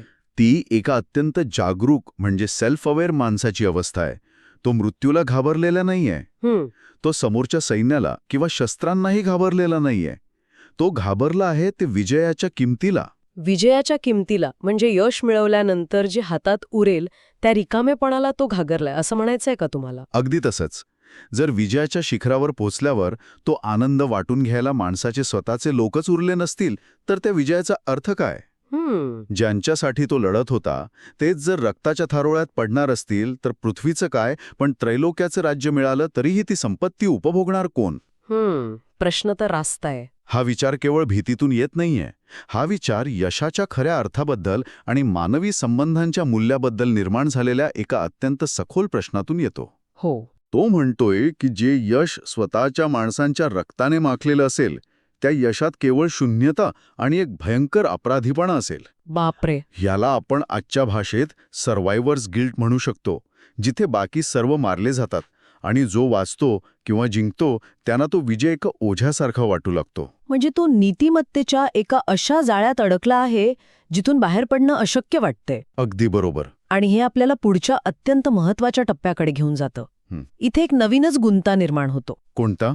हा योद्धा म्हणतो की समोरच्या बाजूने लढणाऱ्यांना मारून काय सुख मिळणार? तो त्यांना आत्ताताई म्हणतो. आत्ताताई. आता आत्ताताई म्हणजे काय? तर अत्यंत घोर अपराध करणारे लोक, जे विष पाजतात, घरे जाळतात, शस्त्र नसलेल्यांवर हल्ला करतात, संपत्ती आणि जमीन बळकावतात, हो, किंवा स्त्रियांचा अपमान करतात, असे लोक. हे सगळे गुन्हे समोरच्यांनी केले आहेत हे त्याला पक्क माहीत आहे. अगदी पक्क माहीत आहे. पण तरीही तो म्हणतो की अशा गुन्हेगारांना मारूनही आम्हाला पापच लागेल. स्वतःच्या बांधवांना मारून आपण कसे सुखी होणार? इथे हा योद्धा एका अशा नैतिक कोंडीत सापडला आहे ज्याला आपण अत्यंत क्लिष्ट मॉरल डिलेमा म्हणू शकतो. एका बाजूला न्याय आहे आणि दुसऱ्या बाजूला पाप आहे. आणि इथेच ना माझा सर्वात मोठा गोंधळ उडतो. कशामुळे? जर समोरचे लोक आतताई आहेत, त्यांनी एवढे भयंकर गुन्हे केले आहेत, तर त्यांना शिक्षा देणं हा तर सरळ सरळ न्याय झाला ना? बरोबर आहे. मग त्यात पाप कसलं? एका बाजूला समाजातील गुन्हेगारांना शिक्षा देणं हे त्याचे राजधर्माचे कर्तव्य आहे, आणि दुसऱ्या बाजूला स्वतःच्या हाताने कुटुंबाचा विनाश करणं ही वैयक्तिक आपत्ती आहे. या दोन गोष्टींमध्ये तो अडकला आहे. पण न्यायासाठी लढण्यात पाप कसं असू शकतं? हा प्रश्न खूप नैसर्गिक आहे आणि हाच या संपूर्ण चर्चेचा गाभा आहे. इथे पाप या संकल्पनेचा आपण थोडा वेगळा विचार करायला हवा. म्हणजे कसा?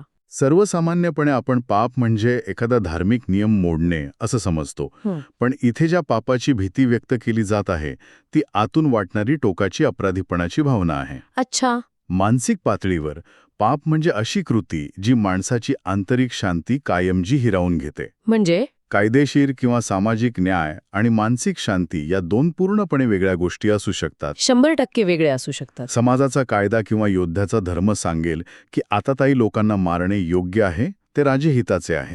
पण मानवी मानसशास्त्र सांगतं की समोरचा माणूस कितीही चुकीचा असला, त्याने कितीही अपराध केले असले, तरी तो तुमचा भाऊ आहे, तो तुमचा गुरु आहे, ज्याने तुम्हाला शस्त्र चालवायला शिकवलं. खरंय. सूडबुद्धीने केलेली कृती जरी ती न्यायाच्या पारड्यात योग्य असली, तरी शेवटी माणसाला वैयक्तिक पातळीवर मानसिक समाधान देऊ शकत नाही. अगदी बरोबर. हे सत्य त्याला आतून अस्वस्थ करत आहे. त्याला माहित आहे की हातातून बाण सुटल्यावर समोरचा मरेल, जगाच्या दृष्टीने तो न्याय असेलही, पण त्याच्या स्वतःच्या मनात जो अपराधीपणाचा बाण घुसेल, तो आयुष्यभर त्याला आतून पोखरत राहील. हे ते मानसिक ओझे आहे जे त्याला उचलायचं नाहीये. बापरे. म्हणजे ही लढाई आता बाहेरच्या मैदानावर उरलेलीच नाही. अजिबात नाही. ही लढाई पूर्णपणे त्याच्या स्वतःच्या डोक्याच्या आतल्या मैदानावर सुरू आहे. स्वतःच्या सद्विवेक बुद्धीशी सुरू असलेला हा संघर्ष आहे. अगदी बरोबर बोललात. आणि हेच आपल्याला या चर्चेच्या सर्वात महत्वाच्या टप्प्याकडे घेऊन जातं, ज्याला मी जाणीवेचे ओझे म्हणजे द बर्डन ऑफ अवेअरनेस म्हणेन. हा, खूप छान शब्द वापरलात.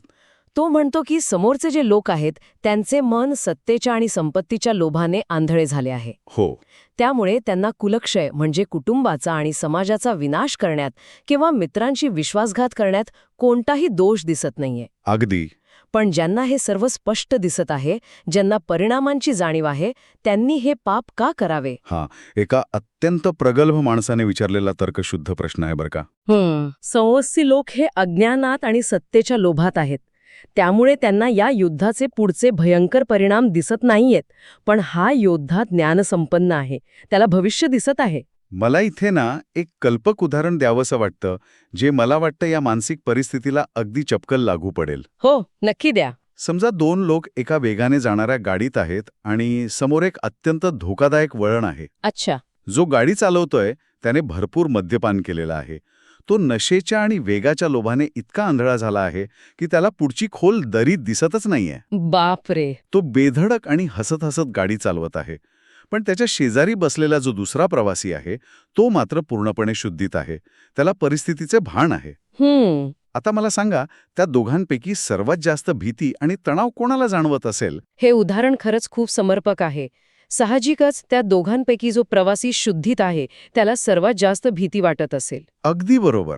कारण गाडी चालवणाऱ्याला पुढचा विनाश दिसत नाहीये, पण शेजारी बसलेल्या माणसाला पुढचा भयानक अपघात अगदी स्पष्टपणे दिसत आहे. हो ना. यातून जाणीव असणे किंवा ज्ञानी असणे हे काही वेळा किती त्रासदायक असू शकतं हे स्पष्ट होतं.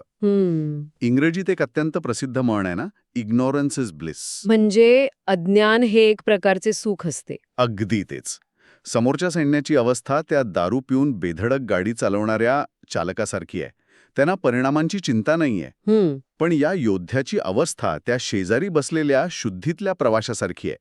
त्याला फक्त समोर उभे असलेले सैन्य दिसत नाहीये, तर त्याला भविष्यात होणारा कुलक्षय दिसत आहे. तुम्ही हा जो शब्द वापरलात कुलक्षय, याचा अर्थ फक्त कुटुंबातील काही लोकांचा मृत्यू असा होत नाही, बरोबर?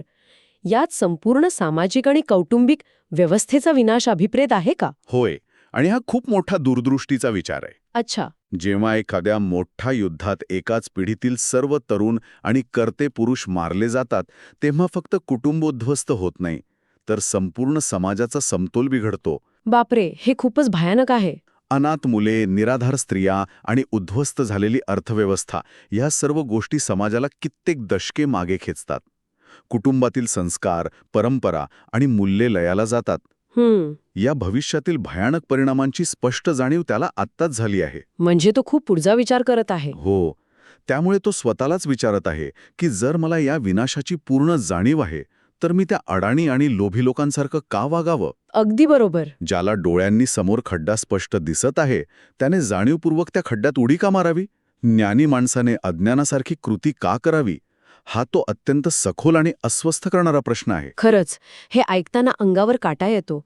आपण नेहमी म्हणतो की ज्ञान हे माणसाला सक्षम करतं. कधी माणसाला कसं हतबल करू शकतं, कृती करण्यापासून कसं रोखू शकतं, याचं हे इतिहासातील सर्वात उत्तम उदाहरण असावं. अगदी सहमत आहे मी तुमच्याशी.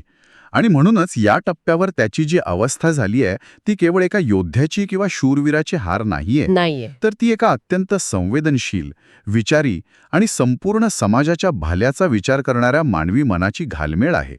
जो माणूस दुसऱ्यांचं दुःख स्वतःचे मानू शकतो, तोच इतका विचार करू शकतो. खूपच सुंदर मांडणी केलीत तुम्ही.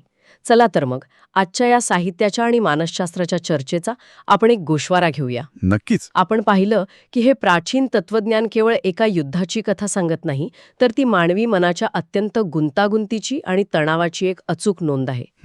पहिल्या अध्यायातील हा चौथा भाग आपल्याला मानवी मनाच्या एका अत्यंत नाजूक आणि कठीण टप्प्यावर आणून सोडतो, जिथे एका बाजूला समाजाप्रती असलेलं कर्तव्य आणि न्याय आहे. हो. आणि दुसऱ्या बाजूला स्वतःच्या माणसांबद्दलचे प्रेम, माणुसकी आणि अपराधीपणाची भीती आहे. आणि हे दोन्ही विचार एकमेकांसमोर उभे ठाकले आहेत. अगदी बरोबर.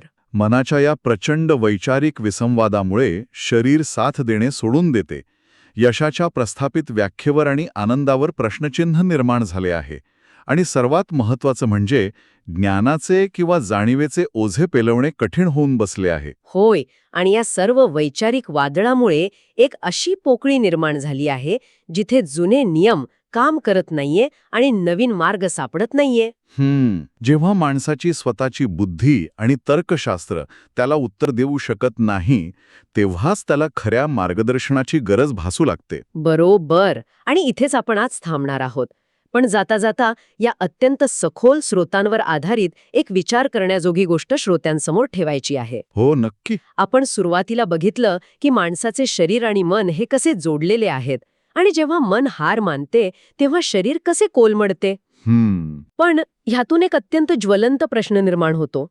जेव्हा आपल्याला एखाद्या संघर्षाचे किंवा निर्णयाचे भयंकर परिणाम अगदी स्पष्ट दिसत असतात, जेव्हा समोर विनाश अटळ वाटत असतो, तेव्हा तिथे शस्त्र खाली टाकून सर्वस्व सोडून माघार घेणे हाच एकमेव मार्ग उरतो का? खरंच विचार करण्यासारखी गोष्ट आहे. की स्वतःची माणुसकी, तत्वे आणि कुटुंबाप्रती असलेले प्रेम न सोडताही त्या संकटाचा किंवा कर्तव्याचा सामना करण्याचा आणखी एखादा मार्ग असू शकतो. या प्रश्नावर आपण सर्वांनी नक्की विचार करायला हवा. कारण जिथे सर्व तर्क संपतात आणि माणूस हतबल होतो, याच वळणावरून पुढे खऱ्या उत्तरांचा आणि आत्मज्ञानाचा शोध सुरू होतो. समजा आपण एखाद्या अत्यंत महत्त्वाच्या क्षणाचा विचार करूया. म्हणजे अगदी एखाद्या व्यक्तीच्या आयुष्यातील सर्वात मोठा आणि निर्णायक क्षण. अनेक वर्षांची अखंड तयारी, प्रचंड मेहनत, आणि आता ती वेळ आलीये जिथे त्या व्यक्तीला सर्वोत्तम कामगिरी करायची आहे. नक्कीच, अगदी मोक्याची वेळ. हो ना. जसं की एखादी मोठी जागतिक पातळीवरील फायनल मॅच किंवा एखाद्या कंपनीचं खूप महत्त्वाचं प्रेझेंटेशन. सगळी तयारी झालीये, सगळे डोळे त्या एका व्यक्तीवर खेळले आहेत. ती व्यक्ती मैदानात उतरते आणि अचानक ती आपले हत्यार किंवा साधन खाली टाकते. अरे बापरे. आणि म्हणते की माझ्याने हे होणार नाही. विचार करा, त्या क्षणी त्या व्यक्तीच्या मनात नेमकं काय चाललं असेल. अशा कोणत्या वादळाने तिला आतून हादरवून सोडलं असेल. आजच्या या सखोल चर्चेत आपण नेमक्याच या परिस्थितीचा वेध घेणार आहोत. सर्वांचं स्वागत आहे. हो, आणि आजचा हा विषय खूपच रंजक आहे. नक्कीच. आज आपण श्रीमद भगवत गीतेच्या पहिल्या अध्यायाचा म्हणजेच अर्जुन विषाद योग या अध्यायाच्या 5व्या आणि अंतिम भागाचं अतिशय सोप्या भाषेत विश्लेषण करणार आहोत. अगदी बरोबर. आणि आजची ही सखोल चर्चा खरोखरच एका वेगळ्याच, अधिक मानवी वळणावर जाते.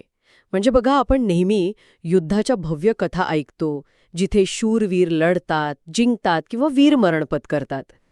पण आज आपण कोणत्याही बाह्य युद्धाची नाही, तर एका माणसाच्या मनातील भयानक युद्धाची, त्याच्या मानसिक गोंधळाची कथा पाहणार आहोत. जगातील सर्वात मोठा योद्धा असलेला अर्जुन युद्धभूमीवर उभा असताना अचानक आपली शस्त्रे का खाली टाकतो? बरोबर. म्हणजे त्याच्या मनात असे कोणते विचार येतात ज्यामुळे तो माघार घेतो? होय, ही केवळ एका पौराणिक योद्ध्याची कथा नाहीये, तर मानवी मनाच्या अत्यंत नाजूक आणि गुंतागुंतीच्या अवस्थेचा हा एक सखोल अभ्यास आहे. आणि हेच आपण आज उलगडणार आहोत. चला तर मग हे सर्व सविस्तर उलगडून पाहूया. आजचा हा प्रवास कोणत्याही रणांगणावरील कथेपेक्षा एका माणसाच्या मनातील भीतीची आणि त्याच्या संपूर्णपणे कोसळण्याची कथा आहे. आपल्याकडे जी माहिती आणि श्लोक आहेत ना, त्यातून आपण अर्जुनाची मानसिक स्थिती समजून घेणार आहोत. नक्कीच. या चर्चेच्या सुरुवातीला आपण पाहतो की अर्जुन एका भयानक साखळी प्रक्रियेची म्हणजेच एका डॉमिनो इफेक्टची कल्पना करत आहे. त्याचे विचार आता केवळ समोर उभ्या असलेल्या सैन्यापुरते मर्यादित राहिलेले नाहीत. हो, तो खूप पुढचा विचार करतोय. अगदी. त्याच्या मते स्वतःच्याच नातेवाईकांना मारल्याने केवळ काही लोकांचा मृत्यू होणार नाही, तर एका मोठ्या विनाशाला सुरुवात होईल. श्लोक 40 आणि 41 मध्ये तो म्हणतोय की युद्धामुळे कुटुंबातील प्रमुख पुरुष मारले जातील, त्यामुळे कुळाचा नाश होईल आणि कुळाचा नाश झाला की प्राचीन काळापासून चालत आलेले कुलधर्म नष्ट होतील. म्हणजे परंपरा नष्ट होतील. हो, आणि धर्म नष्ट झाला की संपूर्ण कुळात अधर्म पसरतो असं त्याचं म्हणणे आहे. होय, आणि तो तिथेच थांबत नाही बघा. तो याच्या पुढची अधिक भयानक पायरी सांगतो. तो म्हणतो की कुळात अधर्म वाढला की कुटुंबातील स्त्रिया दूषित होतात आणि त्यातून वर्णसंकर होतो. अच्छा, वर्णसंकर. हो, आता इथे वर्णसंकर आणि धर्म या शब्दांचा अर्थ केवळ पूजा अर्चा किंवा आजच्या काळातील जातींची भेसळ असा वरवरचा नाहीये. हे समजून घेण्यासाठी आपल्याला तत्कालीन समाजव्यवस्थेच्या मुळाशी जावं लागेल. म्हणजे नक्की काय? प्राचीन काळात समाज हा एका विशिष्ट आर्थिक आणि सामाजिक रचनेवर उभा होता. प्रत्येक वर्णाचे एक निश्चित काम आणि जबाबदारी होती जी समाजाचा समतोल राखत असे. जेव्हा युद्धात एका मोठ्या संख्येने क्षत्रिय म्हणजेच समाजाचे रक्षण करते आणि करते पुरुष मारले जातात तेव्हा समाजातील एक संपूर्ण पिढी नष्ट होते. अच्छा, म्हणजे तो केवळ आपल्या कुटुंबाचा विचार करत नाहीये, तर संपूर्ण सामाजिक पायाभूत सुविधांच्या किंवा सोशल इन्फ्रास्ट्रक्चरच्या कोसळण्याबद्दल बोलत आहे. अगदी तंतोतंत मी हेच समजत होते. कुटुंबातील कर्ते पुरुष मारले गेले की कुटुंबाचा मुख्य आधार जातो. आधार गेला की स्त्रिया, बालके आणि समाजातील दुर्बल घटक असुरक्षित होतात. बरोबर. आणि संरक्षणाभावी अराजकता माजते. संस्कार आणि मूल्ये जपवणारी, एका पिढीकडून दुसऱ्या पिढीकडे ज्ञान देणारी यंत्रणाच कोलमडून पडते. जेव्हा समाजात अशी अराजकता येते तेव्हा नीतिमत्ता नष्ट होते. लोक आपली विहित कर्तव्य विसरतात. या संपूर्ण सामाजिक आणि नैतिक गोंधळाला, या विनाशाला अर्जुन वर्णसंकर म्हणत आहे.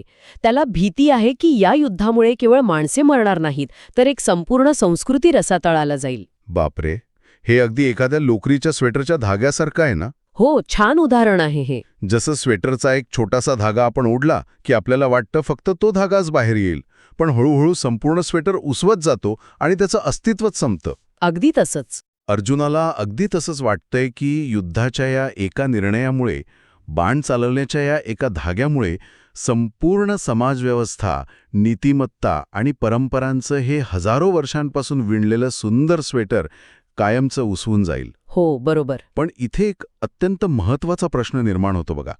अर्जुन खरोखरच समाजाच्या भवितव्याबद्दल एवढ्या काळजीत आहे की त्याच्या मनातील भीती त्याला युद्ध टाळण्यासाठी ही सगळी भली मोठी कारणं आणि तात्विक तर्कट शोधायला लावत आहे? हा एक अत्यंत भेदक आणि महत्वाचा प्रश्न आहे आणि मानवी मानसशास्त्राच्या दृष्टीने हा एक उत्कृष्ट मुद्दा आहे. जेव्हा एखादा माणूस प्रचंड दबावाखाली असतो, म्हणजेच अत्यंत स्ट्रेसमध्ये असतो, तेव्हा त्याचं मन एका विशिष्ट पद्धतीने काम करू लागतं. अच्छा, मानसशास्त्रामध्ये याला कॅटास्ट्रोफायझिंग असं म्हणतात. कॅटास्ट्रोफायझिंग म्हणजे नक्की काय आणि ते कसं काम करतं? कॅटास्ट्रोफायझिंग म्हणजे एखाद्या घटनेचे सर्वात वाईट आणि भयानक परिणाम काय होऊ शकतात याची सतत कल्पना करणं. छोट्याशा गोष्टीचा बाऊ करून त्यातून जगाचा अंत कसा होईल इथपर्यंतचे नकारात्मक विचार करणे.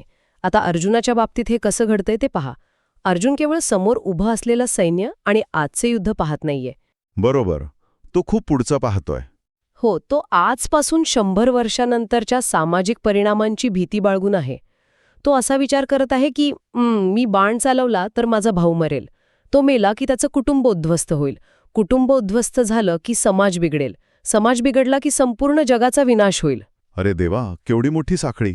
हो ना? इथे सर्वात लक्षवेधी गोष्ट ही आहे की अर्जुन एका वैयक्तिक समस्येला थेट समाजाच्या आणि मूल्यांच्या विनाशाशी जोडत आहे. त्याची भीती वास्तवावर आधारित असली तरी ती या अतिविचाराने खूप जास्त वाढवली गेली आहे. त्याचं मन त्याला पळून जाण्यासाठी एक अत्यंत उदात्त वाटणारं कारण देत आहे. हे तर आपण आपल्या दैनंदिन जीवनातही अनेकदा पाहतो.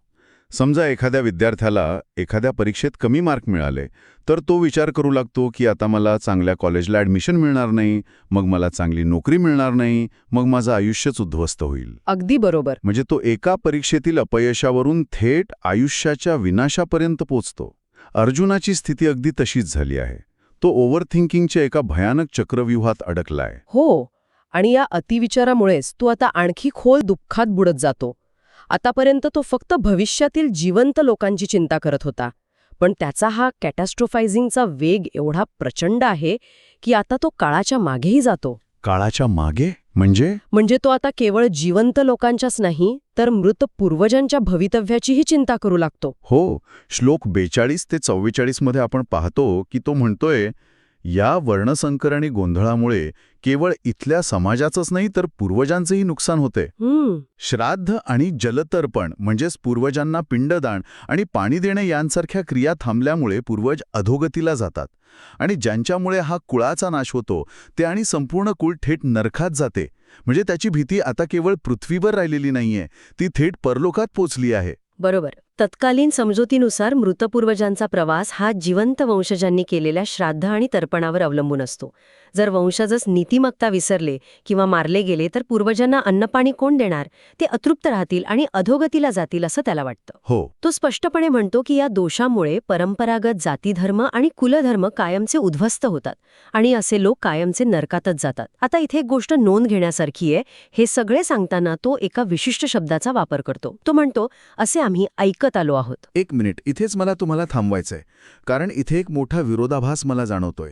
अर्जुन म्हणतोय, असे आम्ही ऐकत आलो आहोत. मूळ संहितेत त्यासाठी अनुश्रुश्रुम असा शब्द वापरलाय. हो, बरोबर. आजाने त्याच्यावर बिंबवलेल्या समजुतींवरून, पिढ्यानपिढ्या चालत आलेल्या ऐकीव माहितीवरून बोलत आहे. अगदी अचूक ओळखलत. हे तर एखाद्या जुन्या भव्य ग्रंथालयाला आग लागल्यासारखं आहे. ग्रंथालयाला आग लागली तर फक्त पुस्तकं जळत नाहीत, तर अनेक पिढ्यांचा इतिहास, परंपरा आणि ज्ञान नष्ट होते, अशी एक भीती असते. अर्जुनाला असंच वाटतंय की तो आपल्या कुळाचा इतिहास जाळून टाकत आहे. पण ही त्याची स्वतःची समज आहे की समाजाची भीती? हा या संपूर्ण चर्चेचा एक अत्यंत महत्त्वाचा टप्पा आहे. जर आपण याला एका व्यापक दृष्टिकोनाशी जोडलं ना, तर आपल्या लक्षात येतं की अर्जुनाचं हे सर्व ज्ञान ऐकीव आहे. ते अनुभवलेलं सत्य नाहीये. तो परंपरेच्या, सामाजिक नियमांच्या आणि लोक काय म्हणतील या ओझ्याखाली पूर्णपणे दबला गेलाय. प्राचीन काळापासून समाजाला एक चौकटीत ठेवण्यासाठी नरकाची भीती माणसाच्या मनावर बिंबवली जाते. अर्जुनाचं सध्याचं दुःख हे खऱ्या ज्ञानावर आधारित नाहीये, तर ते अज्ञानातून आणि समाजाच्या भीतीने आलेले आहे. अच्छा, म्हणजे तो एका अशा मानसिक चौकटीत अडकलाय जिथे समाजाचे नियम हेच अंतिम सत्य मानले गेले आहेत. होय. पण जर त्याचं ज्ञान हे केवळ उसने किंवा ऐकीव असेल तर त्याचा अर्थ काय होतो? तो एवढा मोठा महान योद्धा आहे, पण तो खऱ्या अर्थाने ज्ञानी नाहीये का? म्हणजे त्याचे हे सगळे विचार निव्वळ सामाजिक कंडिशनिंग आहे का? बघा, तो बुद्धिमान नक्कीच आहे. त्याचे तर्क अतिशय सुसंगत वाटतात. पण इथे बुद्धी आणि आत्मज्ञान यातील फरक समजून घ्यावा लागेल. त्याचा पाया भीती आणि मोह हा आहे. तो स्वतःला शरीराच्या आणि नात्यांच्या स्तरावरच पाहत आहे. म्हणजे मी मारणारा आणि हे मरणारे असं. अगदी बरोबर. मी मारणारा, हे माझे कुटुंबीय आणि ते शत्रू, या भौतिक द्वैतात तो अडकला आहे. जेव्हा माणूस अशा संभ्रमात अडकतो तेव्हा तो स्वतःच्या भीतीलाच तत्वज्ञानाचं रूप देतो. त्याच्या डोक्यातील विचार इतक्या प्रचंड वेगाने वाढतात की त्याची निर्णय घेण्याची क्षमताच नष्ट होते. पॅरालिसिस बाय अनालिसिस अशी जी अवस्था आपण म्हणतो तीच अर्जुनाची झाली आहे. आणि हेच आपल्याला या संपूर्ण अध्यायाच्या शेवटच्या टप्प्यात दिसतं, जिथे अर्जुनाची अवस्था चरमसीमेला पोहोचते. अत्यंत हताश होऊन तो म्हणतो की अरे रे, राज्य आणि सुखाच्या लोभाने आम्ही आमच्याच कुटुंबियांना मारायला तयार झालो. हे केवढं मोठं महापाप आम्ही करत आहोत. हो, तो पूर्णपणे तुटतो इथे. आणि त्यानंतर तो एक अत्यंत धक्कादायक निर्णय घेतो. तो श्लोक 46 मध्ये म्हणतो, जर मी निशस्त्र असताना हातात शस्त्रे असलेल्या कौरवांनी मला युद्धभूमीवर ठार मारले तरी ते माझ्यासाठी जास्त चांगलं होईल. हा क्षण या संपूर्ण पहिल्या अध्यायाचा सर्वोच्च बिंदू आहे. एका अर्थाने ही अर्जुनाची पूर्ण शरणागती आहे. तो केवळ युद्धाच्या मैदानातूनच नाही तर आयुष्याच्या संघर्षातूनही पळ काढत आहे. स्वतःचे प्राण गेले तरी चालतील, पण मला हा निर्णय घ्यायचा नाहीये, अशी त्याची मानसिकता झाली आहे. इथे एक अत्यंत रंजक गोष्ट समोर येते. हे दृश्य डोळ्यासमोर उभं करा. हे अगदी एखाद्या ऑलिम्पिकच्या फायनल मॅचमध्ये असल्यासारखं आहे. हो ना. जगातील सर्वोत्तम खेळाडू, ज्याने आयुष्यभर याच एका क्षणासाठी सराव केला आहे. लाखो प्रेक्षक श्वास रोखून पाहत आहेत आणि ऐन मोक्याच्या क्षणी जेव्हा शिटी वाजणार असते तेव्हा तो खेळाडू मैदान सोडून बेंचवर जाऊन रडत बसतो. अरे बापरे, अगदी तसंच. इथे तर रणांगणावर दोन्ही बाजूंची लाखो सैन्य उभी आहेत आणि त्या कर्णकर्कश आवाजात जगातील सर्वात मोठा धनुर्धर अचानक म्हणतोय की मला मारून टाका, मी काहीही करणार नाही. हा त्याच्या मानसिकतेचा पूर्णपणे नर्वस ब्रेकडाऊन आहे. नक्कीच. या अध्यायाच्या शेवटी म्हणजे श्लोक 47 मध्ये संजय सांगतो की प्रचंड शोकाने आणि दुःखाने भरलेल्या मनाने अर्जुनाने आपले गांडीफ धनुष्य आणि बाण खाली टाकून दिले आणि तो अत्यंत खिन्न अवस्थेत रथात जाऊन बसला. आणि इथे हा अध्याय संपतो. या प्रसंगाचं गांभीर्य आपण समजून घेतलं पाहिजे. हा प्रसंग केवळ एक क्रॅश नाहीये, तर त्यामागे खूप मोठं तत्वज्ञान दडलेलं आहे. तुम्हाला आठवत असेल, आपण सुरुवातीला म्हटलं होतं की या अध्यायाचं नाव अर्जुन विषाद योग आहे. हो, बरोबर. आता विषाद ह्या शब्दाचा अर्थ दुःख, नैराश्य असा होतो. पण इथे त्याच्यापुढे योग हा अत्यंत पवित्र शब्द लावला आहे. योग म्हणजे सर्वोच्च सत्याशी एकरूप होणे. तर मग एका भयानक दुःखाला योग का म्हटलं असावं? हा खरोखरच विचार करायला लावणारा मुद्दा आहे. मी पण हेच विचार करत होतो. दुःखाला योग का म्हणायचं? दुःख तर माणसाला तोडतं, कमकुवत करतं. मग हा योग कसा? बरोबर आहे.